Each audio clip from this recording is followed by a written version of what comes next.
Kajian Kitab.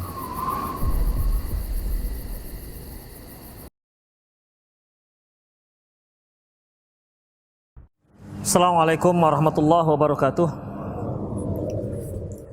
Innal hamdalillah nahmaduhu wa nasta'inuhu wa nastaghfiruh wa na'udzu billahi min syururi anfusina wa sayyiati a'malina. May yahdihillahu fahuwal muhtad wa may yudlil falan tajida lahu waliyyan mursyida. Asyhadu an la ilaha illallah wahdahu la syarikalah wa asyhadu anna Muhammadan 'abduhu wa rasuluhu alladzi la nabiyya ba'dah. Wa qala Allah subhanahu wa ta'ala, ya ayyuhalladzina amanu taqullaha haqqa tuqatih wa la tamutunna illa wa antum muslimun. Ya ayyuhalladzina amanu taqullaha wa qulu qawlan sadida yuslih lakum a'malakum wa yaghfir lakum dhunubakum wa may yuti'illaha wa rasulahu faqad faza fawzan 'azima.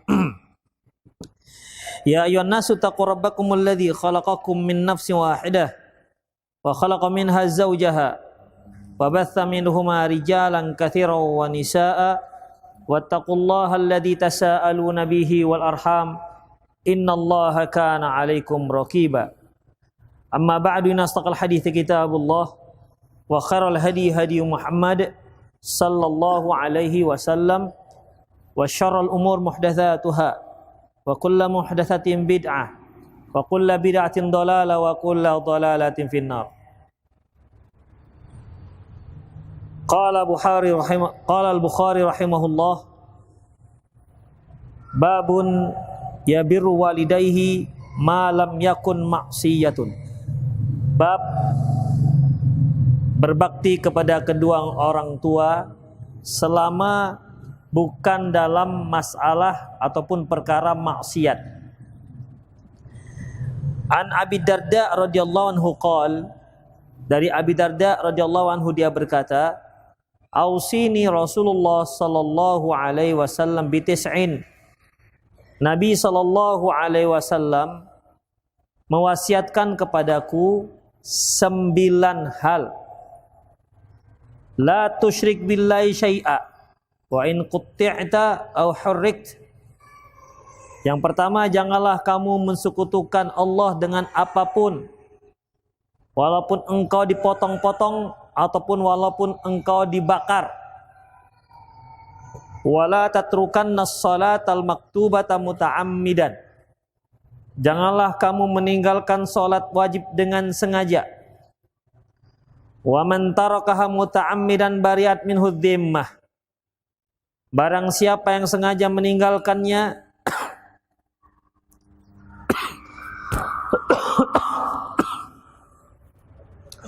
bari'at minhu dhimmah,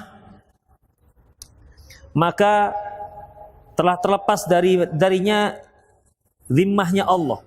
Nanti akan kita jelaskan. Wala tashrabanal khamr.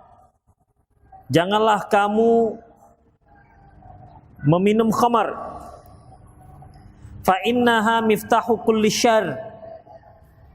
Karena khamar merupakan kunci dari semua keburukan. Wa ati' walidaika. Taatilah kedua orang tuamu. Wa in amaraka an takhruja min dunyak.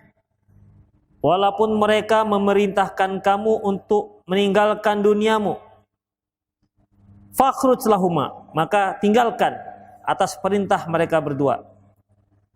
Wala tunazi'anna ulata amrin.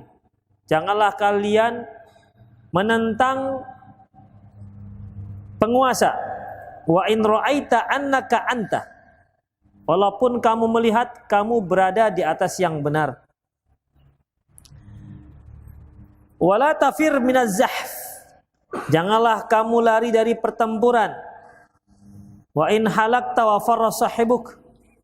Walaupun kamu harus mati dan sahabat-sahabatmu juga lari. Wa anfiq min tulika ala ahlik. Dan berikan nafkah sesanggupmu kepada keluargamu. Wala tarfa' asaka an ahlik. Tapi jangan kamu angkat tongkatmu untuk memukul keluargamu. Wa akhifhum fillahi azza wa jalla, ringankan mereka karena Allah Subhanahu wa taala. Jadi di sini ada 9 yang nanti insyaallah kita akan jelaskan satu persatu. Baik, kita kembali pada hadis An Abi Darda radhiyallahu anhu. Dari Abu Darda radhiyallahu anhu, dia berkata, "Ausini Rasulullah sallallahu alaihi wasallam bi tis'in." Bahwasanya Rasulullah sallallahu alaihi wasallam telah mewasiatkan aku akan 9 hal. Penyebutan 9 ikhwatiddin ini merupakan uslub ataupun cara untuk memantapkan ilmu seorang talabul ilmi. Penyebutan angka ini lebih membuat seorang penuntut ilmu lebih menghafal ilmunya ketimbang Rasulullah tidak menyebutkan angka. Misalnya Allah mengharamkan ini tanpa menyebutkan angka. Tapi di saat Rasulullah menyebutkan angka, Rasulullah di saat menyebutkan angka, aku diwasiatkan Rasulullah untuk jangan meninggalkan, mewasiatkan untuk 9 hal. Sehingga kalau dia menyebutkan 1, 2, 3, 4, 5, ada yang kurang, akan ada yang nanya, yang ke-9-nya mana? Coba dia nggak menyebutkan angka, tentu bisa saja akan terjadi kekurangan. Dan yang mendengar juga nggak tahu berapa sebenarnya yang dia hafal. Tapi ketika lafaz hadis menyebutkan, Ausani Rasulullah sallallahu alaihi wasallam bi tis'in, bahwasanya Rasulullah telah mewasiatkan kepadaku akan 9 hal, maka orang yang mendengar tinggal hitung. 1, lagi 2, 3, 4. Sehingga kalau ada yang kurang akan mudah untuk diketahui. Dalam hadis yang lain juga sering Rasulullah menyebutkan seperti ini, seperti ijtanibu sab'a mubiqat, seperti itu. Hendaklah kalian menjauhkan 7 perkara yang dapat mencelakakan kalian. Ya tinggal kita berhitung saja. 1, 2, 3 sampai 7. Kalau pas 7 berarti lengkap. Kalau kurang berarti perlu ada satu lagi yang hilang dari hadis tersebut. Ikhwatiddin. Demikian juga ikhwatiddin rahimallahu wa iyyakum, ketika Rasulullah SAW mengatakan kepada para sahabat, "Ya ma'asyaral muhajirin, khamsun idza butulitum wa'udzu billahi an tudrikuhunna." Wahai sekalian muhajirin, ada 5 hal yang akan menimpa kalian, aku berlindung kepada Allah semoga tidak ditimpakan kepada kalian. Tinggal hitung saja apa yang 5 tersebut. Demikian juga dari Abdullah bin Amr, di mana Abdullah bin Amr mengatakan, hafiztu min Rasulillah sallam asyara rakaat. Aku telah menghafal dari Rasulullah ada 10 rakaat salat rawatib. Nah, tinggal kita hitung saja yang mana saja. 10 rakaat. Kemudian Abdullah bin Umar menyebutkan 1, 2, 3 seperti 2 rakaat sebelum zuhur, 2 rakaat setelah zuhur, 2 rakaat setelah isya, maghrib, 2 rakaat setelah isya, 2 rakaat setelah sebelum subuh. Nah, pas berarti. Kalau ada yang kurang berarti kok kurang ya? Ada yang kurang ini berarti, ada yang tinggal ini dari hadisnya. Itu dia ikhwatiddin. Demikian juga Rasulullah SAW pernah mengatakan masih salat rawatib. Man shalla isnataya asyara rakaat fi yaumin wa lailah banallahu lahu baitan fil jannah. Barang siapa man shalla isna asyar rakaat, isnataya asyara rakaat, barang siapa yang salat rawatib maksudnya 12 rakaat, maka bunyalahu baitan fi yaumin wa lailah, satu hari satu malam, bunyalahu baitan fil jannah, maka akan dibangunkan untuknya satu rumah di surga. Tinggal kita hitung. Kalau yang hadis pertama tadi dari Abdullah bin Umar berapa rakaat? 10. Tapi hadis yang lain yang Rasulullah katakan 12. Tinggal dihitung. Kalau yang tadi 10, yang mana tambahannya? 2 rakaat sebelum zuhur. Misalnya yang tadi 2 rakaat sebelum zuhur, setelah zuhur, setelah isya, setelah maghrib, setelah isya, sebelum subuh. Masih 10. Ini ada 2 lagi. Yang mana ini? Yaitu 4 rakaat sebelum zuhur. Berarti pas dia 12. Coba tidak ada angka. Misalnya Aku telah hafal dari Rasulullah 2 rakaat sebelum ini, 2 rakaat setelah ini, 2 rakaat sebelum ini, bisa terjadi kekurangan. Kenapa? Tidak menyebutkan angka. Jadi di antara penyebutan angka di dalam di dalam hadis, di dalam pembelajaran itu untuk menitqankan, artinya memantapkan ilmu si talibul ilm, si penuntut ilmu, supaya tidak ada yang kececer dari ilmunya ataupun tidak ada yang kurang. Tinggal dia hitung saja lengkap apa tidak. Kalau sudah lengkap, oke. Kalau belum lengkap berarti ada yang kamu lupa. Itu ikhwatiddin, ya. Kemudian ikhwatiddin rahimanallahu wa iyyakum. Ausani Rasulullah SAW bitis'in, bahwasanya Rasulullah SAW telah mewasiatkan kepadaku 9 hal. Yang pertama, la tusyrik billahi syai'a, yaitu janganlah kamu mensekutukan Allah dengan apapun. Selalu ikhwatiddin rahimani Allah wa iyyakum, ketika Rasulullah sallallahu alaihi wasallam melarang sesuatu, maka yang pertama yang paling dilarang adalah mensekutukan Allah. Kebalikannya, ketika Rasulullah SAW memerintahkan sesuatu, maka yang pertama beliau perintahkan adalah tauhidullah, bertauhid kepada Allah Subhanahu wa ta'ala. Itu ikhwatiddin. Makanya dakwah para rasul yang pertama sekali adalah mendakwahkan kepada tauhid, memberantas kesyirikan.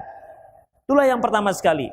Karena semua kebaikan sumbernya dari tauhid dan seluruh kejahatan sumbernya dari syirik kepada Allah Subhanahu wa ta'ala. Kemudian wa in qutti'ta aw hurrikt, jangan kamu mensekutukan Allah walaupun kamu sampai dipotong ataupun kamu dibakar. Ikhwatiddin rahimanallahu wa iyyakum, di antara naun min anwa'il ibadah, salah satu daripada jenis ibadah yaitu menyembelih. Ya, menyembelih. Menyembelih harus kita tujukan hanya kepada Allah Subhanahu wa taala, sebagaimana yang telah kita pelajari pada kajian yang lalu. Barang siapa yang menyembelih untuk selain Allah, maka dia telah berbuat syirik. Taib, ada satu hadis ikhwatiddin, hadis Dzubab namanya, ya, di mana di satu kaum mereka punya berhala dan mereka tidak membiarkan siapapun yang melintas kecuali setelah mereka mempersembahkan apapun untuk si berhala. Ketika seorang lewat, kemudian dia pun ditangkap, kamu nggak boleh lewat kecuali setelah kamu mempersembahkan sesuatu untuk berhala. Kata orang ini, aku nggak punya apa-apa. Apa yang harus persembahkan? Persembahkan walaupun hanya dengan seekor lalat. Akhirnya dia tangkap seekor lalat, kemudian dipersembahkan atau dimatikannya dengan niat untuk si berhala. Akhirnya orang ini pun dibiarkan. Kemudian lewat orang kedua, ikhwatiddin, dikatakan kepada dia, nggak boleh lewat kecuali kamu persembahkan sesuatu untuk si berhala. Apa katanya? Karena dia tahu mempersembahkan sesuatu untuk berhala adalah perbuatan syirik. Akhirnya dia bertahan hingga akhirnya kaum tersebut tak membiarkan dia lewat dan orang ini pun dibunuh gara-gara tidak mau mempersembahkan apapun untuk berhala mereka. Makanya ikhwatiddin, termasuk dalam sabda ini, la tusyrik billahi syai'a, jangan kalian mensekutukan Allah dengan apapun. Wa in qutti'ta wa hurrikta, kalau walaupun kamu sampai dipotong, walaupun kamu sampai dibakar oleh orang-orang tersebut. Ikhwatiddin rahimanallahu wa iyyakum, tentunya ini bukanlah satu hal yang harus seperti itu. Karena bagaimanapun kalau sudah masalah seperti ini, ikhwatiddin rahimanallahu wa iyyakum, ya, ad-daruratu tubihul mahdzurat, di mana sesuatu yang darurat itu bisa membolehkan perkara yang terlarang. Apalagi ini sampai terancam nyawanya. Sekarang saya tanya antum, seorang sedang haus dan hampir mati kehausan. Tiba-tiba datang seorang memberikan secangkir khamar. Apa hukum dia minum? Kalau enggak dia minum, dia mati.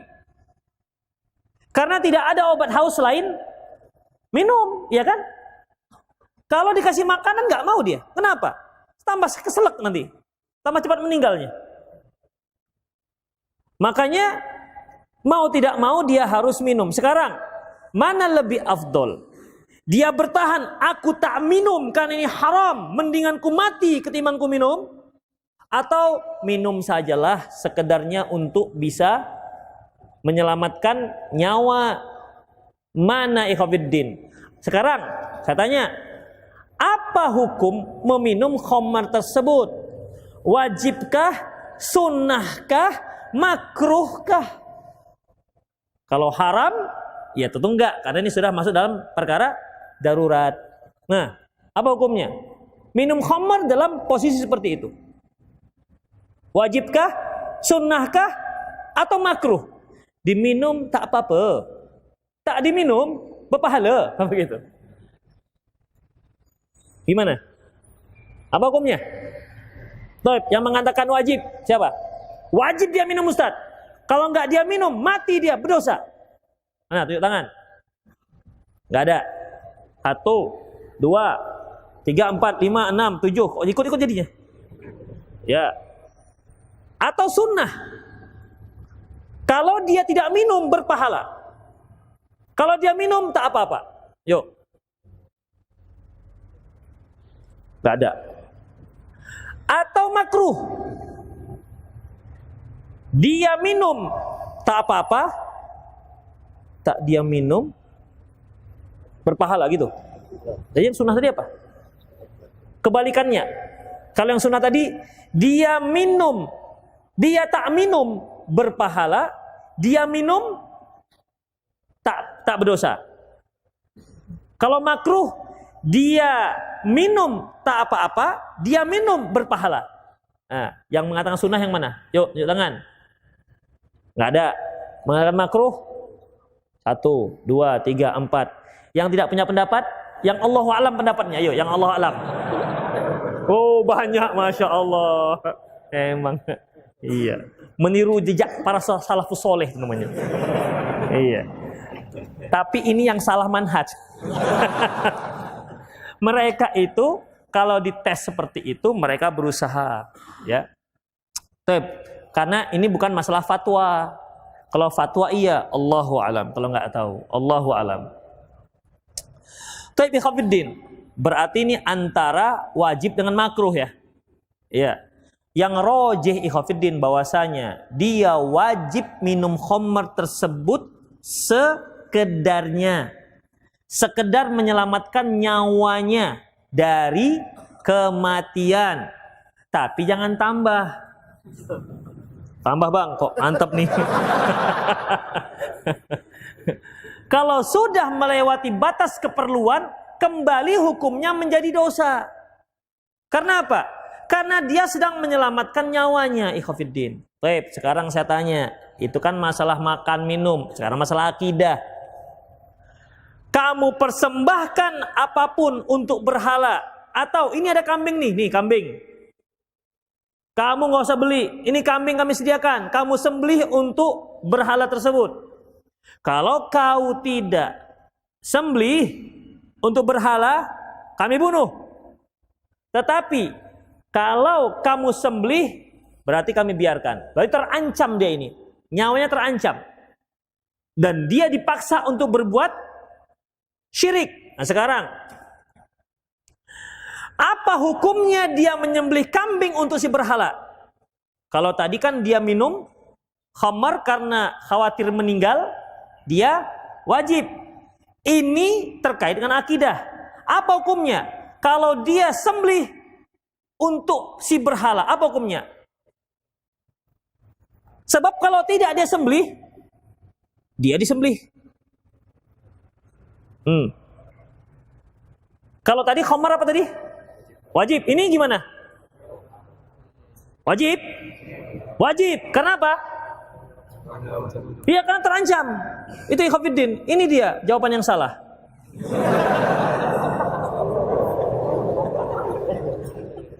Ikhwafiddin rahimanallahu wa iyyakum. Ini masalah akidah. Ya. Makanya para sahabat, lihat ikhwafiddin. Para sahabat banyak yang terbunuh mempertahankan akidahnya. Apa haram semua itu? Bilal, seorang hamba sahaya pada waktu itu, diadab oleh tuannya, ditimpakan batu yang sudah dijemur lama, panas. Dia katakan ahad, ahad. Sampai dia akhirnya dibeli oleh Abu Bakar. Sumayyah dibunuh oleh tuannya. Suaminya juga. Sumayyah merupakan mujahidah pertama dalam Islam. Demikian ikhwafiddin. Ya, disiksa habis-habisan. Sumayyah. Apakah dia melakukan hal yang haram? Dia mempertahankan akidahnya. Tak mau dia kembali kepada agama orang kafir, agama Quraisy, agama musyrik. Dalam masalah akidah ikhwafiddin, bertahan itu lebih afdol. Walaupun kalau dia tak bertahan karena terpaksa, hukumnya mubah. Bukan sunnah ya, mubah.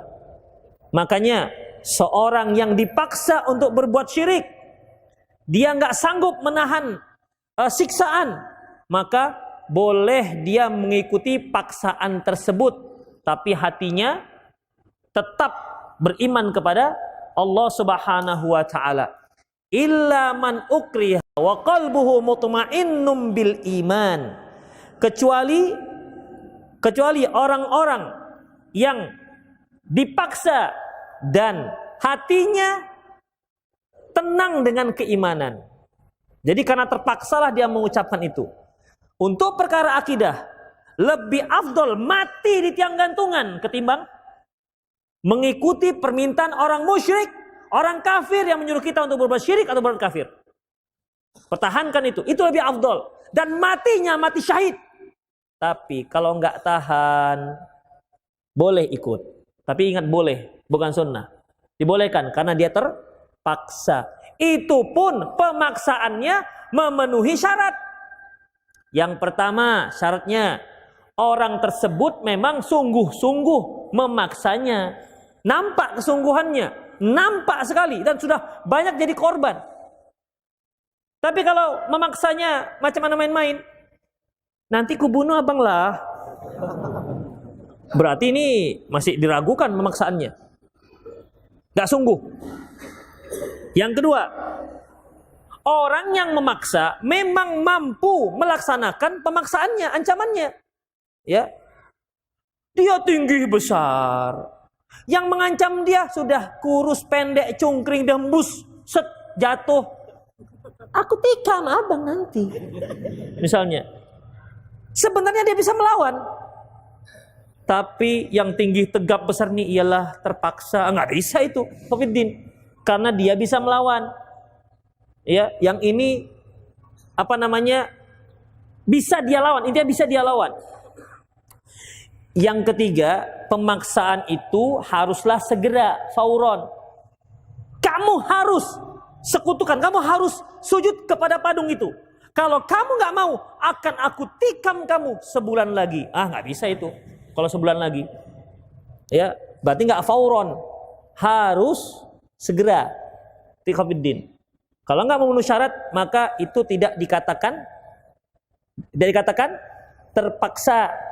Makanya seorang yang sakit, dia sudah berobat ke sana kemari, tinggal satu obatnya, kata seorang ahli herbal katanya, kamu harus makan empedu ular. Sementara empedu ular itu haram, ularnya haram, empedunya juga haram. Inilah obat satu-satunya, nggak ada yang lain. Kemarin si fulan sembuh dengan makan empedu ular ini. Atau sembuh dengan makan anak tikus yang masih merah, yang masih klitik-klitik gitu. Masih, kalau dipegang ekornya masih goyang-goyang. Telan. Apa hukum makan anak tikus itu?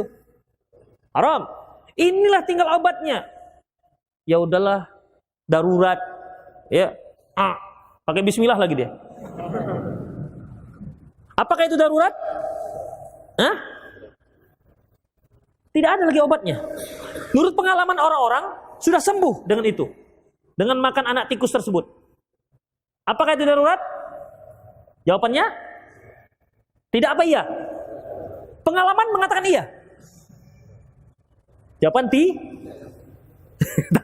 takut mengatakannya salah. Ikhwafiddin, jawabannya tidak. Kenapa? Karena tidak ada yang bisa menjamin bahwasanya anak tikus tersebut bisa mengobati. Beda dengan haus tadi. Orang haus, ya obatnya minum, gak ada yang lain. Tapi obat suatu penyakit dengan anak tikus, siapa yang berani menjamin bahwasanya dengan makan anak tikus dia akan sembuh dari penyakitnya? Ada? Tidak ada. Oleh karena itu, al-yaqinu la yuzalu bisyak. Keyakinan tidak bisa dikalahkan dengan was-was, dengan keraguan. Anak tikus jelas haramnya, yakin. Sembuh masih perkiraan, belum yakin, maka nggak bisa mengalahkan. Tapi kalau haus mau meninggal, jelas yakin. Minum jelas bisa mengobati haus, yakin dengan yakin, maka bisa masuk dalam bab darurat. Bisa pahami Ikhwafiddin? Bisa kan? Makanya tidak ada dispensasi orang yang sakit pergi ke dukun. Tidak ada. Ada juga yang mengatakan, Ustadz, kalau seandainya Allah nggak suka, tapi kok ada orang yang sembuh dengan pergi ke dukun? Itu dia alasannya. Gimana itu? Kita katakan juga, Masya Allah, mantap sekali dalilnya. Berapa banyak orang yang usaha ini, usaha itu, jatuh bangun, tak ada satupun yang berhasil, kecuali setelah dia jual ganja, baru naik ekonominya. Kalau begitu, kalau seandainya Allah nggak suka, kenapa Allah baguskan ekonominya dengan cara jual ganja? Boleh begitu pendalilan? Kalau nggak bisa begitu, begini juga nggak bisa. Itu Ikhwafiddin. Baik, kita lanjutkan. Jadi, wa in qut'ta wa hurriq, walaupun kamu dipotong-potong ataupun dibakar, kamu tetap bertahan, dan itu afdoliyah, sebaiknya begitu. Kalaupun dia nggak tahan intimidasi, teror ataupun azab, ya siksaan, maka dia boleh ya mengikuti ancaman tersebut, tapi dengan hatinya benar-benar tetap beriman kepada Allah Subhanahu wa taala. Illa man ukriha wa qalbuhu mutmainnum bil iman. Kecuali orang yang terpaksa dan hatinya masih tenang dengan keimanan. Ikhwatiddin rahimanallah wa iyyakum. Ayat ini turun turun setelah kisah Ammar bin Yasir. Kisah Ammar bin Yasir, ya, setelah kedua orang tuanya disiksa sampai meninggal, tinggallah dia pun disiksa. Kemudian penyiksaan orang tuanya, kedua orang tuanya dia lihat di mata kepala dia, akhirnya dia nggak sanggup lagi menahannya, dan dia mengikuti apa yang diinginkan oleh orang Quraisy. Setelah itu, dia pun pergi ke Rasulullah SAW menceritakan tentang kisahnya yang terpaksa tersebut. Turunlah ayat ini. Illa man ukriha wa qalbuhu mutmainnum bil iman. Kecuali yang yang dipaksa dan hatinya tenang dengan keimanan. Kemudian ikhwatiddin, wala tatrukannas salata al-maktubata muta'ammidan. Janganlah kalian meninggalkan salat dengan sengaja. Ikhwatiddin, salat merupakan tiang agama, dan satu-satunya ibadah yang tidak boleh ditinggalkan kapanpun, gimanapun, yaitu sholat. Sanggup tak sanggup, tetap wajib dilaksanakan. Sanggup dia laksanakan dengan sempurna, laksanakan dengan sempurna. Tak sanggup, maka laksanakan semampunya. Sholli qa'iman, salatlah kamu berdiri. Fa illam tastati faqaidan. Kalau enggak sanggup maka silakan duduk. Fa illam tastati fa alal jam. Kalau enggak sanggup juga ya tidur miring. Intinya tetap wajib sholat. Termasuk juga dengan syarat-syarat yang lain. Seperti dia mau sholat, syarat sah sholat yaitu wudu. Wudu harus dengan air. Air tak ada. Fa illam tajidu ma'an fatayammamu sha'idan thayyiba. Kalau enggak ada air, maka silahkan bertayamum. Enggak ada tayamum. Tempat langka ini di mana ini? Saya juga enggak tahu nih di mana ini. Mungkin dia lagi memperbaiki pesawat ulang-alik di ruang angkasa sana kan? Kan enggak ada mau tepuk-tepuk di mana? Misalnya. Kalaupun nggak ada tempat tayamum, sholat sebisa tanpa tayamum. Jadi jangan ada alasan. Pakaian, menutup aurat, syarat sah sholat, ya kalau ada. Kalau nggak ada, pakai seadanya. Kalau terbuka aurat, sudah. Kalau emang nggak ada terbuka auratnya, sholat sambil buka aurat.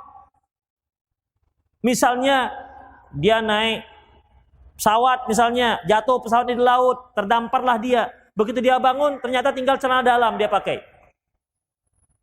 Sementara sudah masuk waktu zuhur. Ini bagaimana? Sholat nggak dengan celana dalam? Sholat. Tapi jangan pula di tengah-tengah orang ramai. Allahu Akbar, jangan. Cari tempat yang aman. Jadi nggak ada alasan ikhwatiddin. Nggak ada alasan. Demikian juga. Misalnya najis, bersih dari najis. Merupakan salah satu sholat. Baju saya bernajis pak, begitu kan? Oh, udah sholat dengan baju pakai najis kalau nggak ada yang lain. Itu ikhwatiddin. Yang penting tetap harus sholat. Nggak bisa berdiri, duduk, nggak bisa duduk, tidur, nggak bisa tidur. Ya sudah telentang, nggak bisa telentang. Dengan tangan saja, tangan juga stroke semuanya, kaki stroke semuanya. Dengan isyarat kepalanya stroke juga. Mata tinggal pakai mata.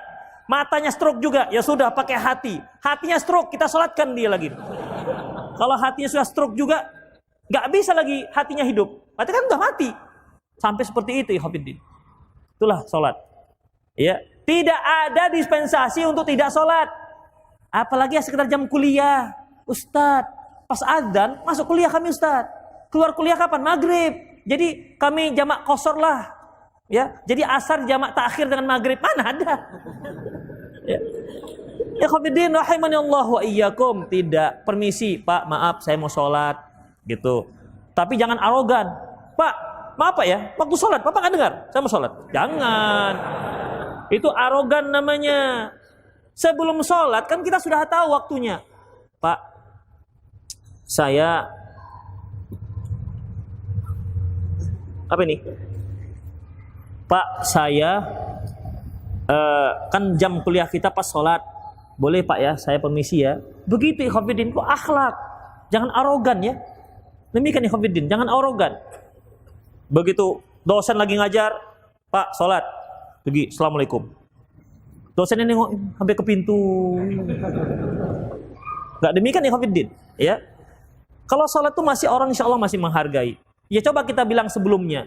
Insya Allah, oh ya, samalah kita sholatnya. Bayar luar biasa, ikhwatiddin. Ya, samalah kita sholatnya. Anak ini kok bagus, sudah yang tadinya nilai ujiannya C naik jadi A. Lumayan. Kalau mau, Ustaz. Demikian ikhwatiddin rahimanallah wa iyyakum. Jadi itu dia. Kemudian selanjutnya, wala tatrukanna shalat. Jangan kamu tinggalkan salat. Apa kata Abdullah bin Syaqiq? Kana ashabun Nabi SAW la yarawna syai'an minal a'mali tarkahu kufrun ghairu shalah. Bahwasanya para sahabat Nabi tidak ada melihat satu perkara pun yang ditinggalkan menjadi kafir selain sholat. Tidak ada yang mengatakan kalau tidak zakat sekali kafir. Tidak ada. Tapi kalau sholat ada, ikhwatiddin. Dia nggak sholat sekali sengaja, walaupun dia meyakini akan wajibnya, ada yang mengatakan kafir. Imam Ahmad mengatakan kafir kalau sengaja. Iya, kafir, murtad kata Imam Ahmad. Hanya saja Imam Syafi'i mengatakan enggak sampai murtad lah, tapi diancam diancam bunuh. Kau kalau nggak sholat kami bunuh. Itu dia. Itulah dia. Pilih yang dua aja, untuk yang mana itu? Mau dihukum bunuh supaya sholat, atau murtad karena nggak sholat dengan sengaja. Itulah ikhwatiddin rahimanallahu wa iyakum. Tapi kalau dia memang nggak pernah sholat, itu udah sepakat para ulama, orang ini kafir, murtad, keluar dari Islam. Kalau dia mati dikuburkan di pekuburan orang-orang kafir, nggak di kalangan orang muslim. Kalau ragu dia perbatasan lah dia. Di perbatasan. Ya banyak tempat orang kafir lah udah.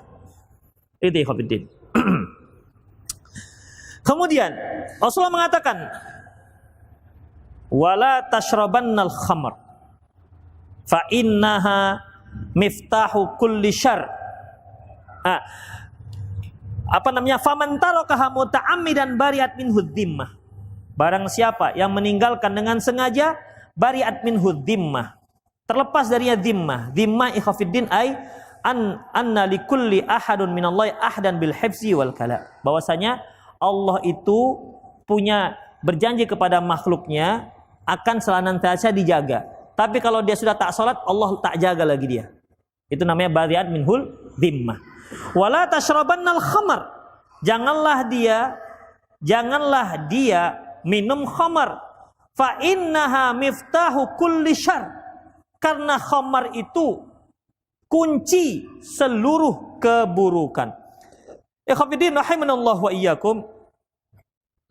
Dalam masalah pengharaman khamar dalam sejarah Islam itu berlangsung sebanyak 3 tahapan. Ya, ada sekitar 4 tahapan. Yang pertama ikhwatiddin disebutkan Allah dalam surat Nahl ayat 67. Wa min samaratin nakhil wal a'nab, dan buah-buahan nakhil, kurma dan anggur, tattakhiduna minhu sakara, yang kamu jadikan darinya sakara, minuman yang memabukkan, warizqan hasana, dan sebagai rezeki yang baik. Jadi di sini Allah menyebutkan pertama kalinya Allah mengingatkan nikmat. Di antara nikmat Allah, kalian buat minuman yang memabukkan dari kurma dan dari dari anggur, kemudian kalian jual juga itu khamar. Allah ingatkan, ingat ini ya, ini nikmat Allah. Karena apa? Awalnya masih mubah. Itu dia. Jadi jangan jadikan dalil ini tentang bolehnya khamar. Ini baru awal. Yang kedua yaitu turunnya ayat Al-Baqarah ayat 219. Yas'alunaka 'anil khamri wal maisir. Mereka bertanya kepadamu tentang khamar dan judi. Mulai diajak berpikir. Qul fihi ma itsmun kabiru wa manafi'u linnas. Katakan ya Muhammad, pada khamar dan judi itu ada dosa besar, wa manafi'u linnas, dan juga ada manfaatnya untuk orang banyak. Hanya saja wa itsmuhuma akbaru min naf'ihima. Dosanya lebih besar dibandingkan manfaatnya. Allah belum katakan haram. Allah masih mengajak, mikir. Ya. Betul ada manfaatnya. Khamar ada manfaatnya ya Khafiddin. Ya. Tapi mudorotnya lebih besar. Tuh, kan pikir itu. Tapi belum jelas pengharamannya. Kemudian yang ketiga, dalam surat Nisa ayat 83, Allah mengatakan, ya ayyuhalladzina amanu la taqrabus salata wa antum sukara hatta ta'lamu ma taqulun. Wahai orang beriman, janganlah kalian mendekati salat dalam keadaan mabuk, hatta ta'lamu ma taqulun, sampai kamu mengetahui apa yang kamu ucapkan. Coba ya Khafidin, semakin sempit kaum muslimin waktu itu untuk mabuk. Kenapa? Karena kalau dia mabuk, kalau dia sebelum zuhur minum khamar, berarti zuhurnya mabuk. Makanya nggak boleh sholat zuhur, nggak sholat zuhur dosa. Makanya nggak mabuk sebelum zuhur. Jadi kira-kira jam 9, jam 11 nggak berani mereka. Ba'da zuhur minum khamar. Kalau ba'da zuhur minum khamar, ikhwafiddin, dikhawatirkan nanti ketika asar belum sadar. Akhirnya tinggal sholat asar, dosa dia. Maka antara zuhur dengan asar nggak bisa mabuk, nggak bisa minum khamar. Antara asar dengan maghrib lebih dekat lagi, nggak bisa mabuk juga, nggak bisa minum khamar. Kenapa? Dikhawatirkan nanti habis asar minum khamar, mabuk, maghrib masih mabuk, nggak boleh dekat sholat, nggak boleh melaksanakan sholat. Akhirnya bagaimana ya Khofiddin? Dosa dia karena meninggalkan sholat maghrib. Maghrib ke isya lebih dekat. Akhirnya hanya ada waktunya antara isya dengan subuh. Itu Khofiddin. Kalau menjadi sempit. Itu pun kalau dia nggak mau tahajud. Kalau dia tahajud, habis isya minum. Habis mau tahajud. Ya, nanti bisa salah-salah bacaannya.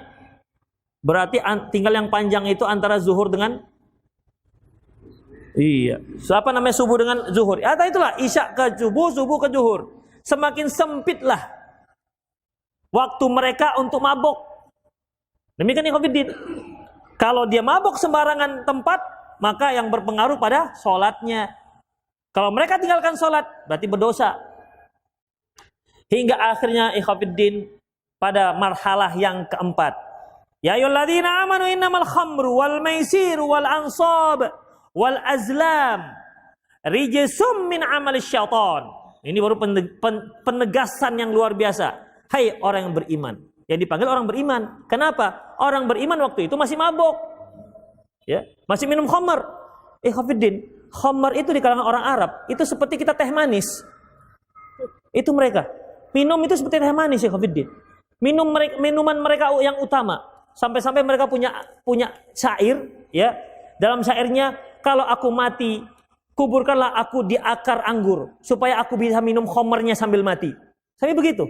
Saking cintanya dengan khamar itu. Ya Khofiddin, orang Arab. Makanya ketika turun, wahai orang beriman, ya dipanggil orang beriman. Orang kafir ya memang mabuk, mereka hampir sekarang mabuk. Wahai orang beriman, innamal khamru, sesungguhnya khamar, wal maisir, judi, wal ansab, dan undi nasib, wal azlam, berhala, rijsun, najis, min amali syaitan, perbuatan syaitan. Fajatanibuh, jauhi dia, jauhi itu khamar. Jadilah dia haram dengan sangat jelas.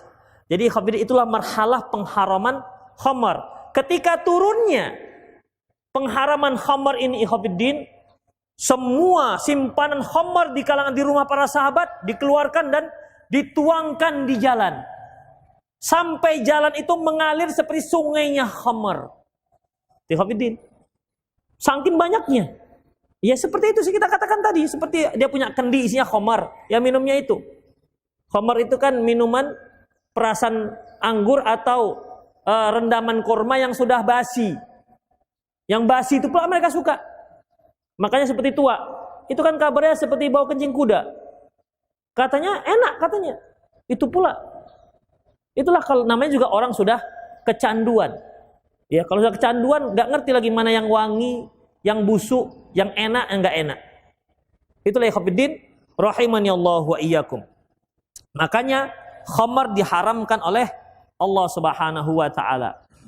Kalau kita lihat dalam hadis-hadis Rasulullah SAW, pertama Rasulullah katakan bahwasanya yang minum khamar itu terlaknat.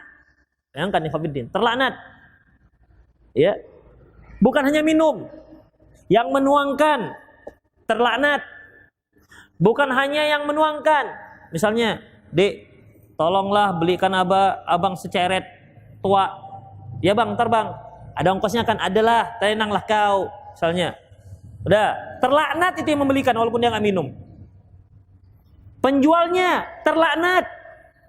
Pokoknya yang terkait dengan khamar ini terlaknat semuanya. Dari mulai khamarnya, peminumnya, pembuatnya, apalagi pedagangnya, yang menuangkannya, sekitar yang membawanya saja terlaknat semuanya. Itulah khamar. Iya. Itu pertama. Yang kedua, Rasulullah mengatakan la'anal khamr bi'ainiha syaribuha, peminumnya, saqiha, yang menuangkan, wa ba'iha, dan yang menjualnya, wa mubta'aha, dan membelinya, wa asiruha, yang memerasnya, wal mu'tasiruha, yang minta untuk diperaskan, wa hamiluha, yang mengangkutnya, wa mahmulun ilaihi, wa mahlulatun ilaihi, dan yang dibawakan kepadanya, wa akilu minha, dan orang yang makan dari hasil jual khamar. Terlaknat semuanya. Yang kedua, ikhwatiddin, orang yang mati minum khamar nggak akan masuk surga. Orang yang mati nggak sempat tobat dari minum khamar, dia nggak akan masuk surga. Rasulullah mengatakan, la yadkhulul jannah akun wa mudminul khamar.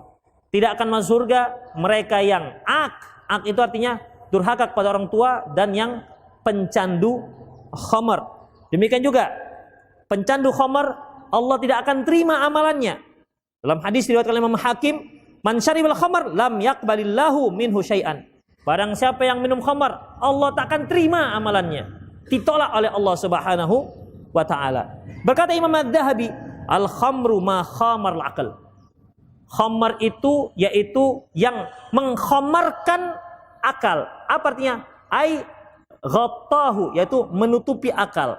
Jadi orang yang minum khamar itu akalnya menjadi enggak waras.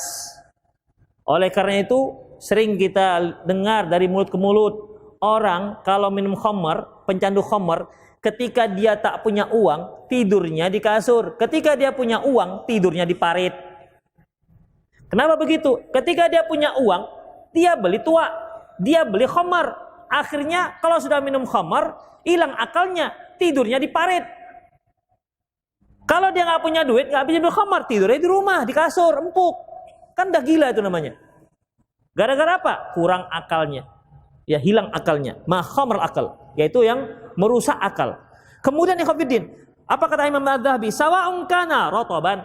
Baik khamar itu berupa, baik yang merusak akal itu dia berupa rotoban, artinya yang basah, au yabisan, ataupun yang kering, ma'kulan au masyruban, baik yang diminum maupun yang dimakan.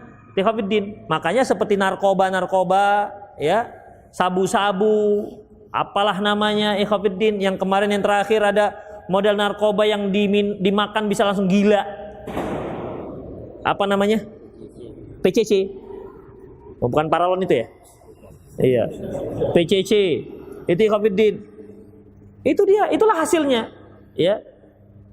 Semuanya hukumnya haram. Kemudian ikhwatiddin rahimanallahu wa iyyakum. Rasulullah sallallahu mengatakan bahwasanya fa innaha miftahu kulli syarr. Karena sesungguhnya khamar itu kunci semua keburukan. Makanya kalau kita lihat ikhwatiddin, orang-orang yang orang-orang yang suka ngajak buat jahat, itu kan yang pertama mereka kasihkan narkoba. Oh, perhatikan. Ya. Pertama mereka kasih narkoba, digratiskan. Lama-lama semuanya dia lakukan. Biasanya kalau sudah khamar ini, kawannya apa? Musik. Gak pernah orang minum khamar sambil ngium tilawah, tak pernah. Ini musik. Musiknya semakin musik keras, semakin asyik dia. Semakin kesetanan. Nah, kalau sudah khamar, kawannya musik, satu lagi apa? Pelacur. Itu kawannya ini. Itulah dia. Ya, gak akan mungkin ustazah ngawani, gak mungkin, gak ada. Gak akan mungkin ikhwatiddin. Ya, dijambak lah ustazah begitu kalau minum khamar di depannya. Itulah ikhwatiddin. Jadi memang khamar ini ummul khaba'ith kata Rasulullah. Rasulullah kata ummul fawahish, ummul khaba'ith. Bahwasanya khamar itu ibu dari semua najis dan ibu dari semua, induk dari semua perbuatan tercela. Utsman bin Affan pernah cerita.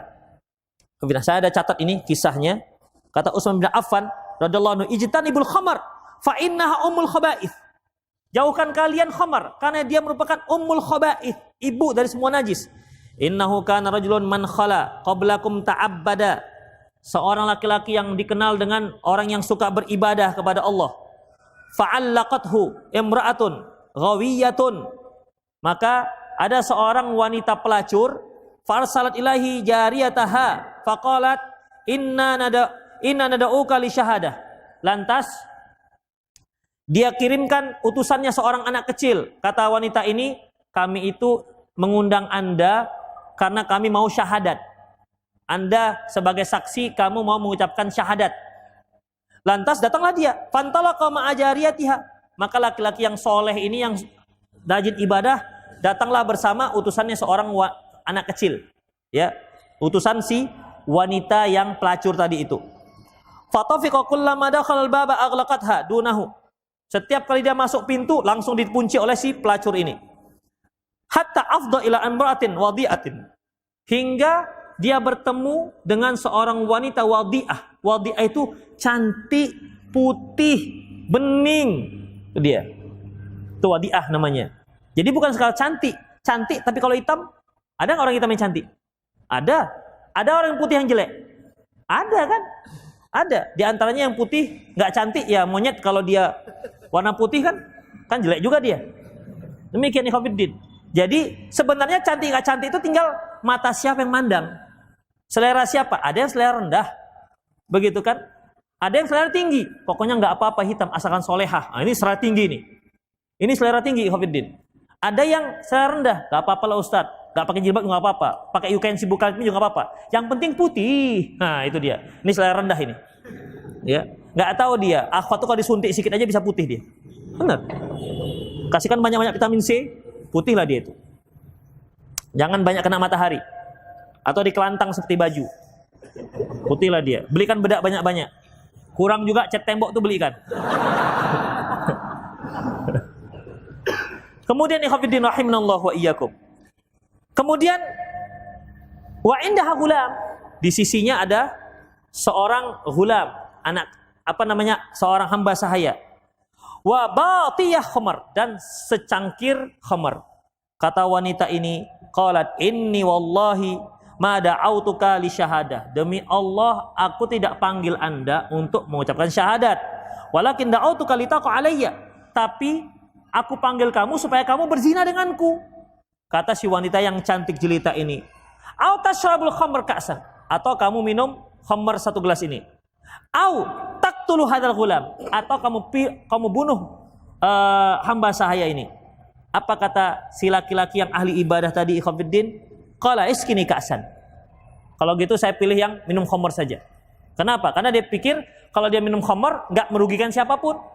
Enggak membunuh orang dan enggak berzina dengan orang lain. Itu dosa dia sendiri. Maka diberilah dia khamr. Kemudian qala zidini. Zidini. Coba tambah lagi. Akhirnya dia mabuk. Lantas ikhwatiddin, apa yang terjadi? Akhirnya karena orang sudah mabuk, akalnya sudah tak terkendali. Setelah dia mabuk, lantas dia berzina. Setelah itu dia bunuh itu anak-anak. Itu anak si hamba saya tadi. Langsung 3 dia lakukan. Gara-gara minum khamr. Demikian ikhwatiddin rahimani Allah wa iyyakum. Makanya khamr itu dikatakan ummul khaba'ith atau ummul fawahish. Tidak ada tempat yang di situ markasnya maksiat kecuali di situ bisa dipastikan ada khamrnya. Bisa dipastikan di situ ada khamrnya. Dan tidak ada tempat yang orang yang taat kecuali bisa dipastikan di situ tak akan ada khamrnya. Ya, demikianlah ini karena waktu sudah habis, masih ada beberapa poin yang belum kita bahas. Insyaallah kita lanjutkan pada kajian yang akan datang. Demikian ikhwatiddin, aku qauli hadza wastaghfirullah li wa lakum wa lisal muslimin innahu ghafurur rahim. Yang bertanya silahkan. Ustadz, tolong diumumkan yang parkir di sekitar masjid, baik mobil maupun sepeda motor, harap segera memindahkannya sekarang juga ke RSU Su. Inna alaina ilal balagh. Saya itu hanya menyampaikan. Semoga dapat hidayah. Yuk, kita ambil satu ya. Akhwat silakan kirim soalnya. Pakai karton kemarin. Biar bisa satu-satu. Satu ikhwan, satu akhwat. Ustadz, apa hukum menghibahkan kepada orang lain non-muslim? Menghibah ya? Menghibah. Ikhwatiddin, boleh kita kasih hadiah kepada siapapun, termasuk orang non-muslim. Boleh kita kasih hadiah. Kita kasih hadiah, kita kasih sedekah boleh. Yang nggak boleh itu zakat. Kekah boleh. Kurban boleh. Zakat tak boleh. Karena ketika Rasulullah Sallallahu Alaihi Wasallam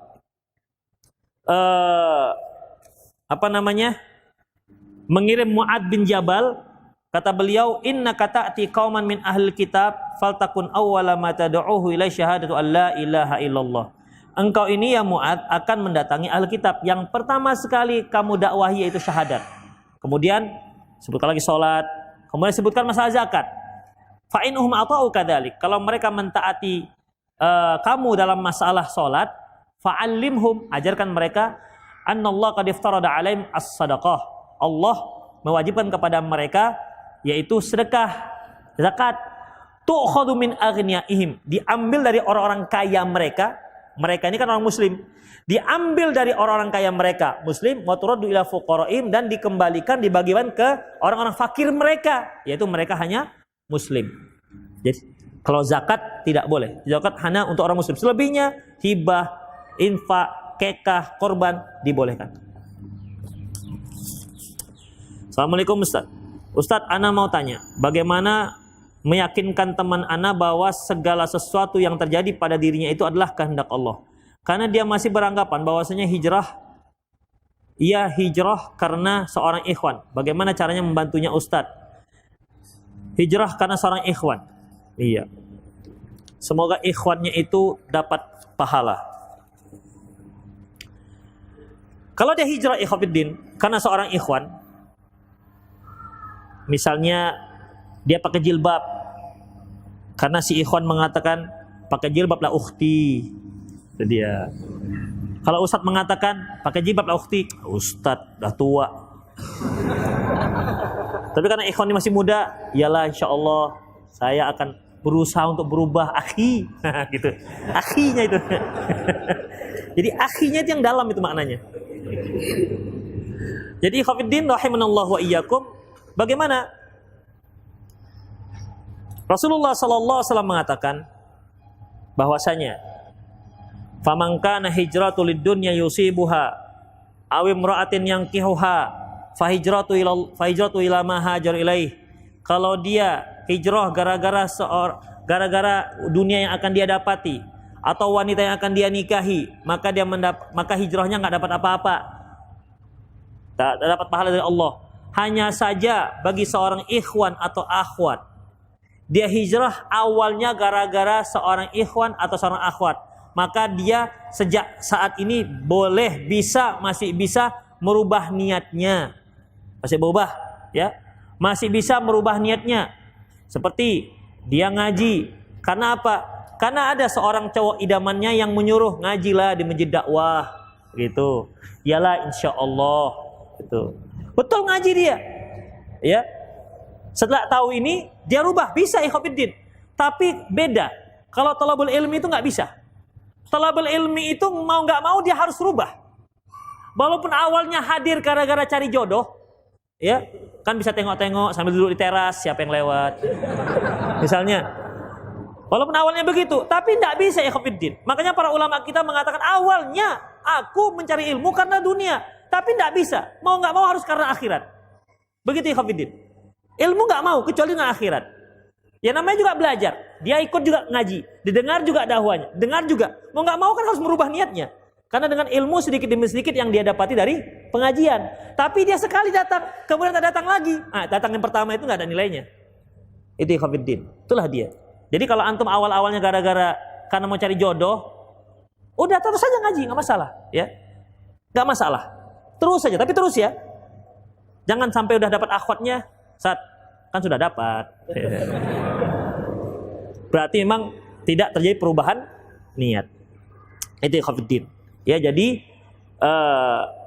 apa yang terjadi memang betul bahwasanya wa ma tasyauna illa ayyasha Allah. Bahwasanya kamu tidak berkehendak kecuali itu merupakan kehendak Allah Subhanahu wa taala. Jadi ikhwafiddin, ikhwan akhwat yang awal-awal hijrahnya karena seorang akhwat atau karena ikhwan, tidak apa-apa. Tapi berusahalah dia untuk merubah niatnya. Semoga sesuatu wa'at bi sayyatil hasanah tamhuha. Ikuti perbuatan buruk dengan perbuatan baik. Tamhuha. Dia akan menghapus perbuatan buruk tersebut. Wa khaliqin nas bi khuluqin hasanin, dan bergaullah dengan manusia dengan akhlak yang baik.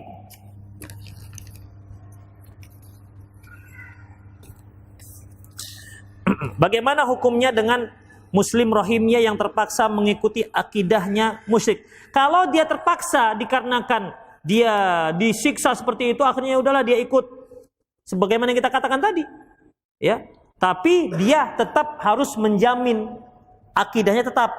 Jangan lama-kelamaan luntur. Awalnya terpaksa, lama-kelamaan sudah keenaan. Ikhwatiddin. Terpaksa kenapa? Pertama, karena ingin menyelamatkan nyawa. Silahkan, gak apa-apa. Tapi berusaha untuk bisa lari dari situ. Jangan dia awalnya terpaksa, lama-lama nyaman, maka nggak bisa. Dia jadi kufur, ya. Karena ikhwatiddin, kemaksiatan itu awalnya, awal sekali kita lakukan, itu memang berkecamuk. Dia nggak pernah mencuri. Kali ini mencuri. Ketika dia mau mencuri, itu kan jangan, haram. Lagi mengatakan, darurat, haram, begitu. Berkecamuk kan?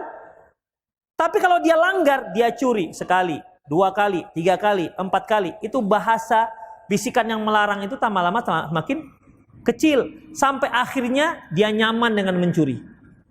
Itulah dia. Oleh karena itu awalnya boleh terpaksa. Tapi kalau dia sudah selamat, silahkan dia bisa menghindar dari mereka. Jangan sampai akhirnya dia nyaman dengan akidahnya orang-orang musyrik tersebut. Ustaz, bagaimana hukum dibonceng laki-laki yang bukan mahram jika dalam keadaan darurat? Gimana nggak daruratnya itu coba? Dibonceng dalam keadaan darurat. Coba misalnya apa? Darurat Ustaz, nggak ada ikhwan yang lain. Daruratnya gimana? Sekarang Grab itu Ustaz, Gojek itu kan banyak yang nggak ngaji, tapi ini Ustadz, ikhwan yang jadi Gojek kan lebih rendah mudaratnya. Begitu dia. Dia mulai berijtihad ini, udah lama ngaji. Daripada saya dibonceng oleh orang-orang nggak jelas, mendingan saya dibonceng oleh ikhwan kita. Itu dia, nggak usil. Itu dia, tetap nggak boleh. Makanya gimana bentuk daruratnya dibonceng itu? Gimana bentuknya? Saya belum dapat bentuknya. Antum bisa memberikan sebuah contoh? Gimana? Hah? Kecelakaan. Akhirnya kecelakaan. Kecelakaan naik becak lah, ngapain dibonceng? Belaga. Malam, gak ada yang lain. Cari-cari kesempatan. Settingannya belangkarnya malam. Gak ada yang lewat lagi ya, kecuali dia gitu ya. Iya betul juga, yang nggak ada yang lewat. Di daerah mana itu nggak ada orang lewat?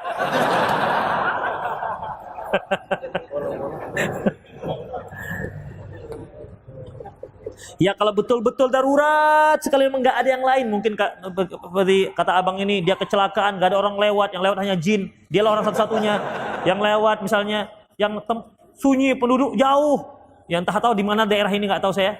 Ya kalau begitu ya sudah nggak apa-apa. Kalau memang betul-betul seperti itu. Ustaz, bagaimana cara mendamaikan orang tua yang sedang berantem, sedangkan keduanya bersikeras mengaku tidak ada yang memulai pertikaian? Ikhwatiddin, yang jelas antum jangan jadi wasit. Itu dia. Pak, janganlah berantem, ting, jangan jadi wasit. Ikhwatiddin, kita sebagai anak harus mengetahui posisi kita. Apakah kita orang yang didengar omongan apa tidak? Kalau kita termasuk anak yang tak didengar omongannya, udahlah nggak usah jadi perantara ataupun melerai. Sebab kita nanti jadi bulan-bulanan.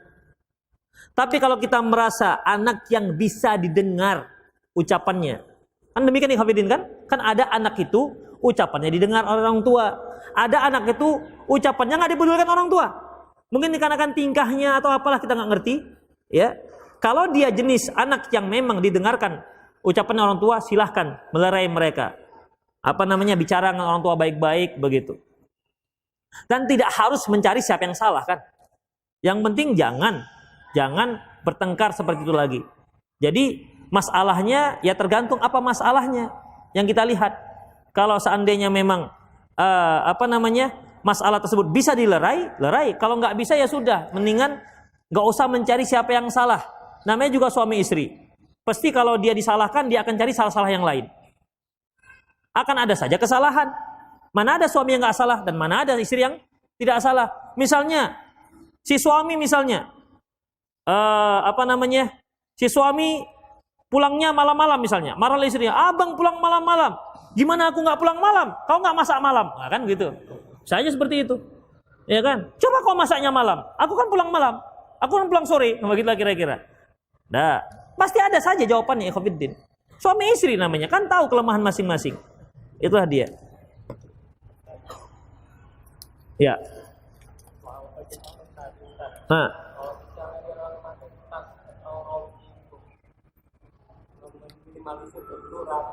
Iya. Atau antum buat partisi aja Pak Antum. Sepeda motornya dibuat, antum punya senderan, dia punya senderan. Gitu, ada partisi. Supaya tidak ikhtilat. Tidak ikhtilat. Tapi dia sepeda motor. Tapi tidak.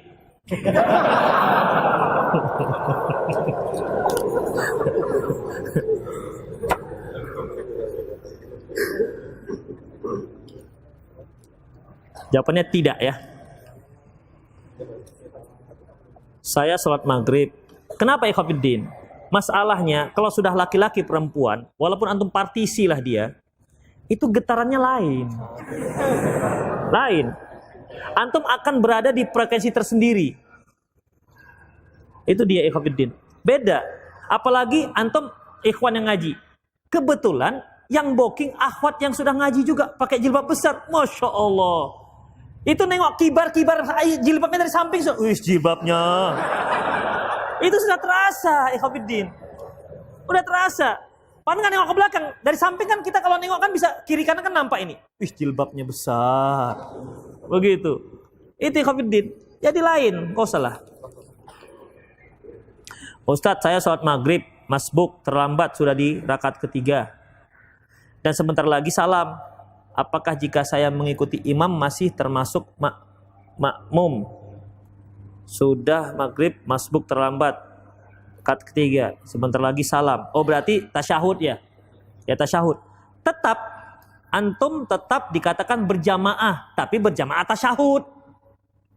Tentunya beda. Mereka yang berjamaah dari awal, mereka yang dengan berjamaah yang dari rakaat kedua, mereka yang mendapat ruku ketika rakaat ketiga, mereka yang mendapat hanya sujud ketika rakaat ketiga, beda dengan antum yang mendapat masbuk atau yang mendapat begitu Allahu Akbar, imam assalamualaikum. Tapi dapat salam aja dia.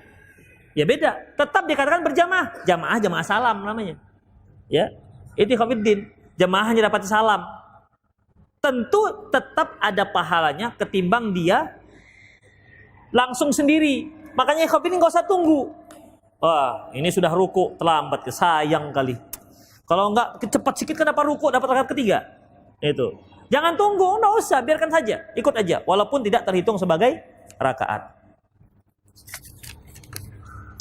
Apa hukum berobat ke dokter laki-laki seperti dokter kandungan sementara masih banyak perempuan untuk ditemui dengan mudah? Haram, enggak boleh.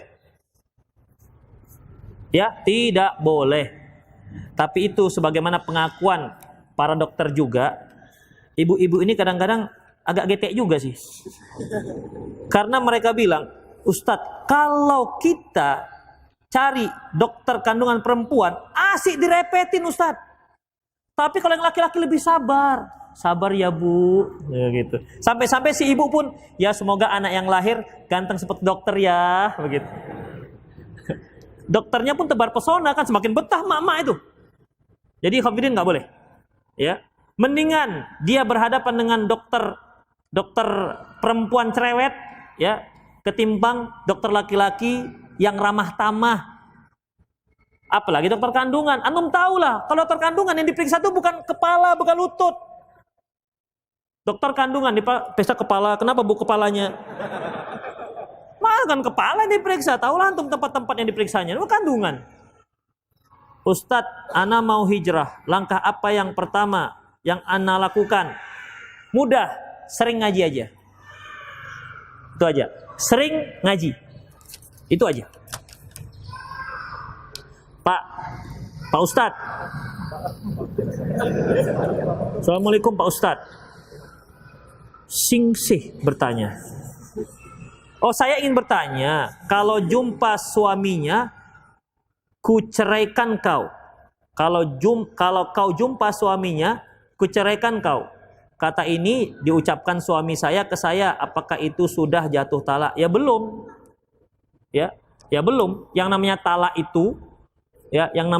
itu langsung dijatuhkan. Tapi kalau pakai kalau-kalau, ya, kalau jumpa suaminya, kuceraikan kau. Itu kan kalau. Kadang-kadang sudah mau jumpa, nggak jadilah. Namanya juga masih kalau. Ke depan. Seperti, adik, kalau kau keluar pagar, maka jatuh talak. Udah. Itu kan masih kalau. Kadang-kadang belum lagi mau, bang, ini mau keluar loh bang. Talak nggak nih? Udah nggak jadilah dek. Bisa aja seperti itu. Ya, jadi itu belum jatuh. Sampai dijelas, kucerai baru. Ustadz, saya ingin membayar hutang, tapi orangnya tidak tahu keberadaannya. Bagaimana Ustadz? Kalau ada ahli warisnya, berikan kepada ahli warisnya. Kalau nggak ada, infakkan atas nama dia. Kalau anti sudah menginfakkan atas nama dia, kemudian dia datang, bayar kembali. Jangan katakan, lama kali ketemunya, saya sudah kadung infakkan. Ya salah sendirilah, nggak bisa begitu. Ya, nggak bisa begitu. Jadi, pulangkan kembali duitnya. Dan infak itu untuk Anda. Seorang wanita Nasrani mulai belajar Islam. Beliau minta ana nikahi, sehingga beliau langsung syahadat. Bolehkah pernikahan yang seperti itu? Boleh, nggak ada masalah. Ya, boleh. Ya, jadi dia masuk Islam gara-gara antum. Boleh, silahkan, nggak ada masalah. Tapi setelah itu baguskan Islamnya. Ya, baguskan Islamnya. Beri dia dakwah. Baguskan akidahnya. Luruskan niatnya. Tiqafiddin. Bagaimana cara agar kita bisa melupakan rasa sakit diselingkuhin suami di KRD fisik?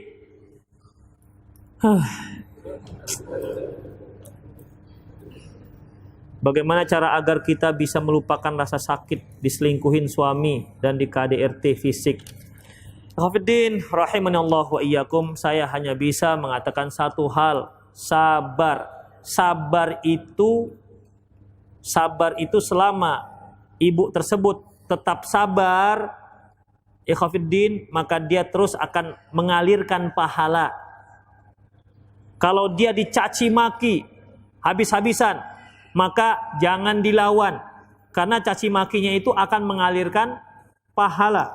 Ingat kisah Abu Bakar ketika dicaci maki oleh seorang laki-laki. Rasulullah melihat sambil senyum-senyum.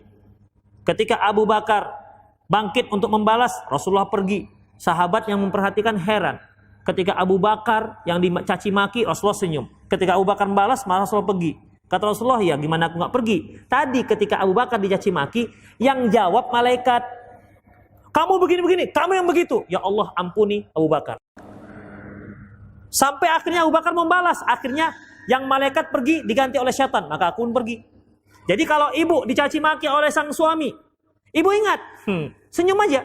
Kenapa? Nggak tahu dia, malaikat yang balas. Gitu caranya. Ya. Diam aja udah. Iya bang, iya bang. Sambil mikir, dibalas malaikat, bertahu dia.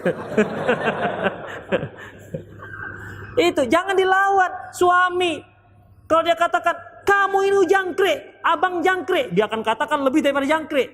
Kamu ku kambing. Abang kambing, dia akan pilih hewan yang lebih besar, kerbau. Begitu. Itu mana mau suami kalah. Mana mau, ikhwafiddin. Dia pemimpin, makanya jangan dilawan. Pemimpin itu ditaati, jangan dilawan-lawan, disayang-sayang begitu. Insya Allah. Dengan kelemah lembutan, insya Allah suami itu bisa luluh. Umumnya ada juga dilembutin, ngelunjak ada. Tapi ini agak langka orangnya. Ya, umumnya kekerasan bisa kalah dengan kelembutan. Lebih baik mana menikah dengan ikhwan yang sudah taklim tapi orang tuanya belum, atau orang tuanya sudah taklim ikhwannya belum? Ini seperti multiple choice pula ini.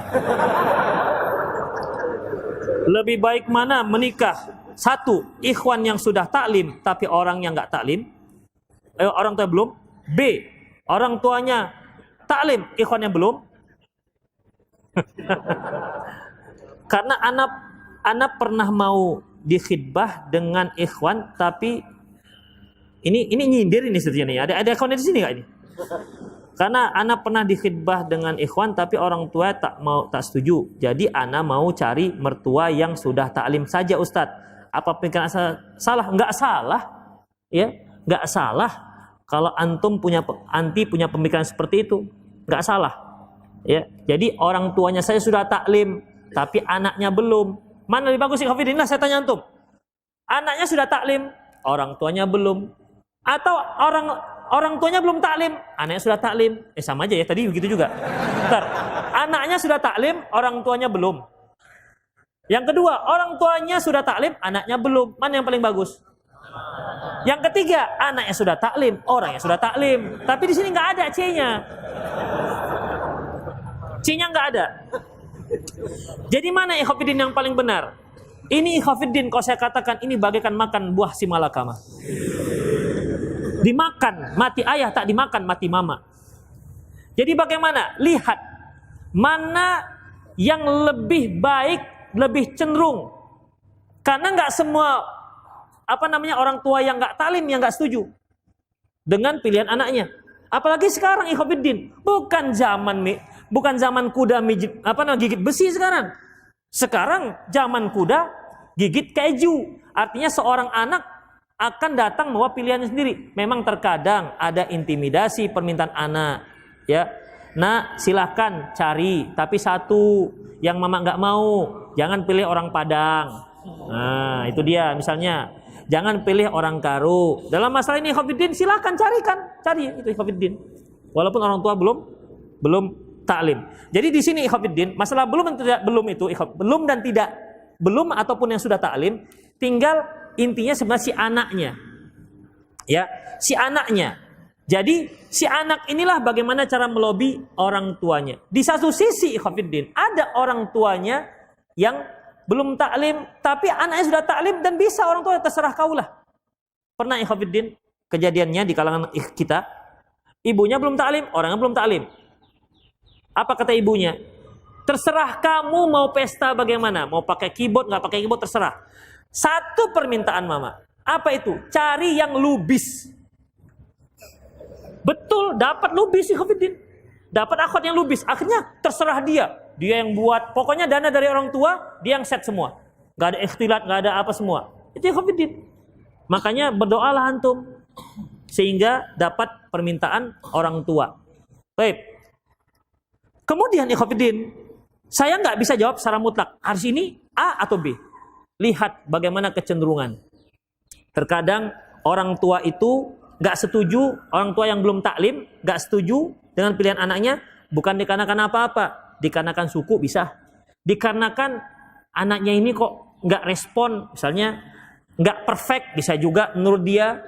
Jadi ikhwatiddin, kalau saya suruh pilihlah anak yang sudah taklim, karena orang tua bukan orang tua yang akan menikah dengan si akhwat, tapi si anak, ya, si anak. Jadi ikhwan apabila dia mendapatkan akhwat yang kira-kira nggak disetujui oleh orang tuanya, cobalah dilobi orang tuanya. Ikhwatiddin. Jadi sebaiknya yang anak yang sudah taklim. Ikhwatiddin. Susah menjawab itu sebenarnya. Jam berapa? Ya, 1 menit lagi. Ustadz, bagaimana hukum menggunakan obat bius dalam operasi pembedahan? Boleh, Ikhwatiddin? Ya, boleh.